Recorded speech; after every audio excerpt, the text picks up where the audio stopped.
Budgeting tips for freelancers and self-employed individuals. Hey folks, welcome to another insightful video. Today we're focusing on an exciting and growing group of professionals, freelancers and self-employed individuals.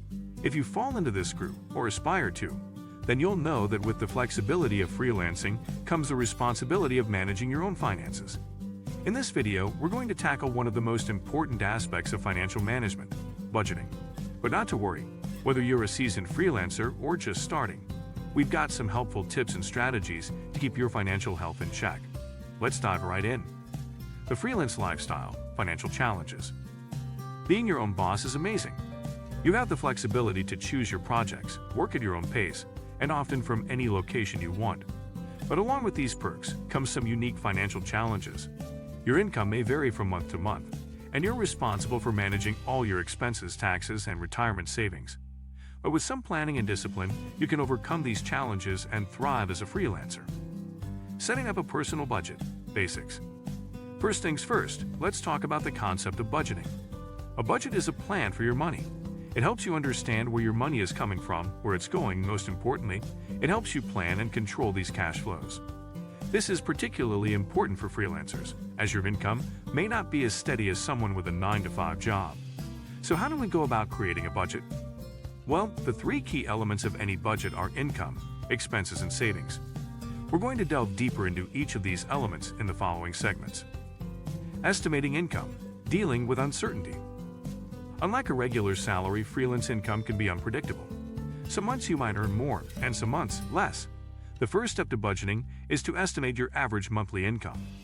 To do this, add up your income from the last 6 to 12 months and divide by the number of months. This gives you a starting point. But remember, this is just an estimate. Always be conservative in your projections. Planning for expenses, fixed and variable. Next up, let's talk about expenses. As a freelancer, you'll have both personal and business expenses. Personal expenses include things like rent, food, utilities, and entertainment. Business expenses can include items like equipment, software, advertising, and possibly travel. Expenses can also be classified into fixed and variable. Fixed expenses are those that remain the same each month, like rent or a car payment. Variable expenses change from month to month, like groceries or electricity bills. Once you know your expenses, you can start planning how to cover them with your estimated income. The importance of emergency funds. Here's something many freelancers overlook: an emergency fund. An emergency fund is money set aside to cover unexpected expenses or to support you during low-income periods. As a rule of thumb, aim to save at least 3 to 6 months' worth of living expenses in your emergency fund. Saving for retirement as a freelancer. Just because you're a freelancer doesn't mean you should forget about retirement. In fact, it's even more important as you don't have the benefit of an employer-sponsored retirement plan.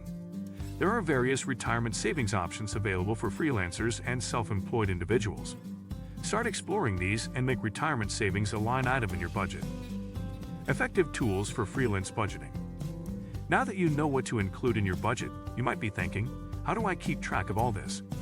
Well, there are many tools available to help you manage your budget. There are budgeting apps, spreadsheets, or even good old pen and paper. The key is to find a system that works for you and stick to it. And that you have it.